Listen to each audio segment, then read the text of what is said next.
So I own a GoPro, a DJI Osmo Pocket 4, and a professional camera. And technically every single one of these camera can do something better than my iPhone. For example, the professional camera can give me a more cinematic look to make my more videos aesthetically pleasing. Then the GoPro can give me angles and perspectives that would be almost impossible to do with an iPhone. And finally, the DJI Osmo Pocket 4 can give me incredible stabilization, and also it lets me see what I'm recording when I'm moving thanks to its screen. With that said, why do I, even though own all of these amazing cameras, I always go back and reach out to my iPhone? And I think the answer is actually pretty simple. It's not that iPhone is the best camera. It's that the iPhone is the best compromise. It does almost everything reasonably well without making me think too much about the camera itself. Let's start with the professional camera first. There's no question that this is the camera I would choose if I want a cinematic looking video. I have more control over the image, more options. I can change lenses. I can control the depth of field. I can get that separation between the subject and the background.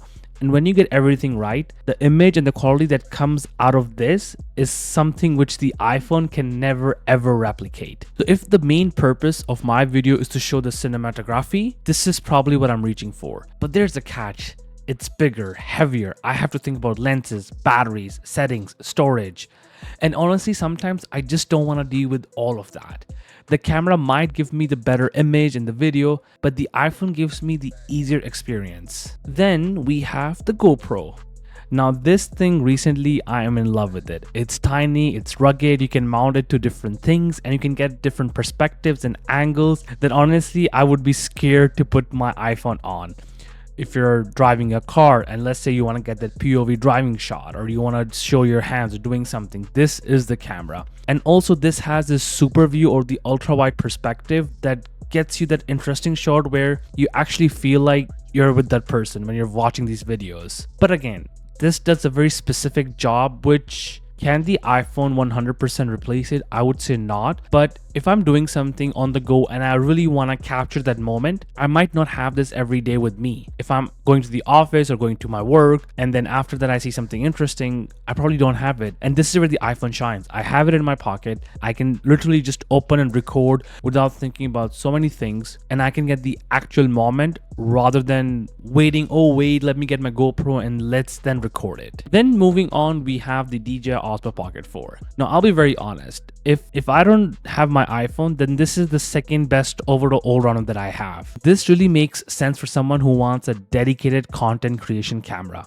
It's small, it's stabilized, easy to carry. And one thing that I really like about this is that I can actually see what I'm recording. So if I'm vlogging, walking around, or trying to frame myself properly, having that screen is a huge advantage. Especially when I'm doing unboxing and I want to put myself in the shot and I want to make sure that I get my face and the product at the same time, that this is what I need. So there are so many situations where I'll absolutely choose this over my iPhone. So then why do I still going back to the iPhone when I have all these options? Because if I look at all of these cameras, each has an advantage, right? The professional camera with the cinematic image quality and control, the GoPro for the POV shots, the unusual angles, best for action, the Osmo Pocket, best for compact, stabilized video and seeing yourself while recording. So now the iPhone doesn't necessarily win in any one category, but it almost does something well enough in all of them. The biggest advantage of the iPhone isn't actually the camera. It's the fact that it's already in my pocket and has good camera. If I suddenly see something interesting, I don't have to decide which camera to use. Should I be more cinematic? Should it be more POV? I don't have to grab a camera bag. I don't have to switch lenses. I don't have to think about color grading or this and that, D-Log, whatever. I can just take out, open the camera app and just record. Because when you're trying to constantly create content, ease of use, less friction is very important. I think previously I used to approach the cameras in a way that, oh, which one can give me the best control image? Now what I focus on is the content itself and which camera can give me the best results that showcases my story that I'm trying to project. And suddenly in most situations